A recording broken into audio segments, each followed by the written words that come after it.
सुना है कि इतना रावण का आतंक था उस समय। राजा रघु तपस्या करने जा रहे थे तो रानियों ने कहा महाराज ना जाने कब रावण आ जाएगा, हमारी रक्षा कौन करेगा। बोले एक बार मुझे आवाज लगाना, मैं तुरंत आ जाऊंगा। महाराज रघु तपस्या में बैठे, आसन लगाया और जल लिया, आचमन किया और जल लेकर के संकल्प कर रहे थे। उसी समय रावण आया महल में। रानियों ने आवाज लगाई महाराज रक्षा करो, महाराज रक्षा करो। उस जल को महाराज जी ने पीछे उड़ा दिया। उस जल की 31 बूंद निकली है पीछे। कितनी? 31 बूंद गिरी। उसी से उन बूंदों से बाण बना। उस बाण को लेकर के महाराज रघु जा रहे हैं रावण को मारने के लिए। रास्ते में ब्रह्मा जी आ गए। बोले महाराज आप रावण को नहीं मार सकते हो। बोले कौन मारेगा? बोले इसी रघुवंश में, इसी सूर्यवंश में स्वयं भगवान जब राम के रूप में पधारेंगे वही राम रावण का अंत करेंगे। बोले इस बाण का क्या किया जाए? बोले बाण अगस्त्य मुनि के आश्रम में ले जाकर के सुरक्षित रख दिया जाए। आज उसी बाण को लेने के लिए राम जी अगस्त्य ऋषि के पास। किस बाण को लेने आए हैं? जो महाराज रघु ने रखवाया था, उस बाण को लेने के लिए आए हैं। और आज अगस्त्य ऋषि ने बाण के रूप में एक और बात क्या दिया पता आपको? आदित्य हृदय स्तोत्र का पाठ। और जो इस पाठ को करता है उसकी हर जगह विजय हो जाती है। राम जी मानो उस शस्त्र को लेकर के अगस्त्य ऋषि के पास से आगे बढ़े। बोले भक्त वत्सल भगवान की जय। आज भगवान आगे बढ़े और भगवान पंचवटी में आए हैं। भगवान पंचवटी में विराजमान है। चारों तरफ भगवान की सुंदरता चारों तरफ जगत में फैली है। राम जी आए हैं, संतों ने सबने दर्शन किए हैं।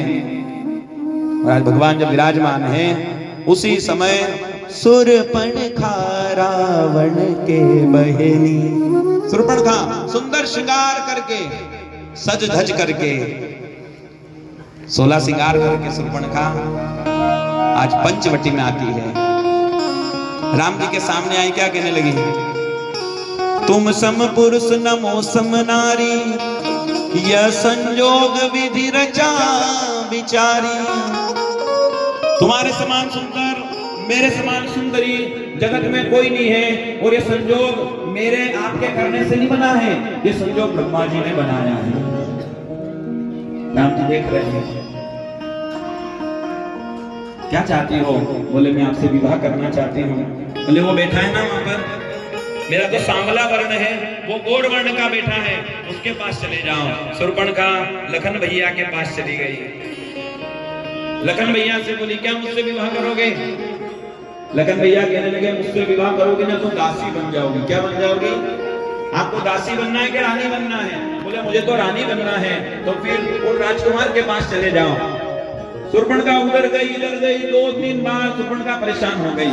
और राम जी ने लखन भैया को इशारा किया, नाक और कान काट दो। लखन भैया ने बाण चलाया है, नाक कान काट दे।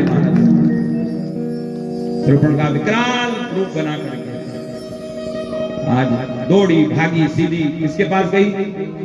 रावण के पास नहीं गई अभी। किसके पास गई? खरदूषण के पास गई। सीतहि चितहि कही प्रभु गाता, सीतहि चितहि कही प्रभु गाता। अय कुमार मोर लघु गाता, अय कुमार मोर लघु गाता। लक्ष्मण अति लाघव सो नाक कान बिनु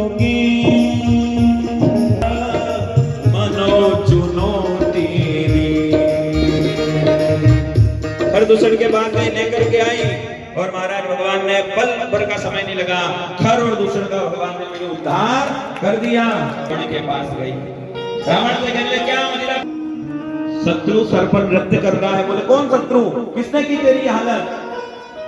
बोले वो राम लक्ष्मण दोनों भाई। रावण कहने लगे मेरे पास आई है, मेरे पास आने से पहले खरदूषण के पास जाना था, गई थी, पहले उन्हीं के पास गई थी।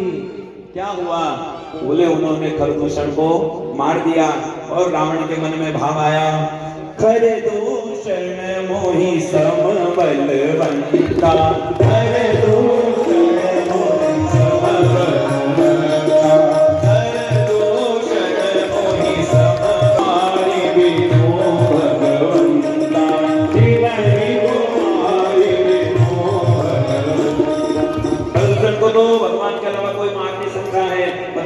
विभूषण मारे गए, मतलब प्रभु का अवतार हो चुका है। रावण ने क्या किया, मतलब सबसे पहले शस्त्र नहीं उठाया, रावण आसन लगा करके माला लेकर के बैठा। भगवान प्रभु मैं भजन करके तो आपको प्राप्त नहीं कर सकता हूँ, इससे अच्छा है